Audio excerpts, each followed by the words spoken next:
We're looking at Colossians 1 to examine in detail what kind of things happened when Jesus took on flesh. He died on the cross. He rose on the third day. He ascended into heaven. What actually happened? What was our predicament that needed to be solved? It says in Colossians 1:13 through 22, "For he rescued us from the dominion of darkness and brought us into the kingdom of the Son he loves, in whom we have redemption, the forgiveness of sins."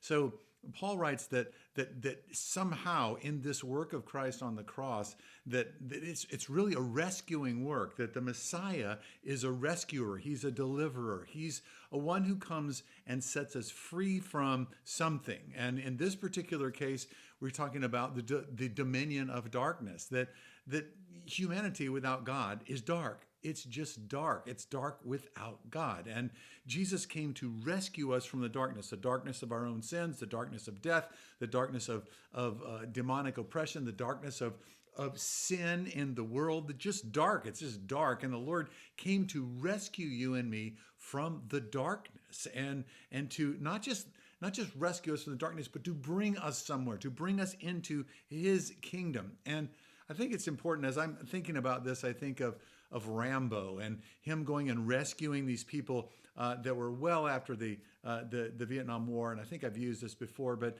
he's, let's just say he comes in through all kinds of obstacles to get to these people who are captives, and still well after the war is over. And he gets to these people and they say, "Hey, wait, we don't need rescuing. We don't need to, what you're bringing.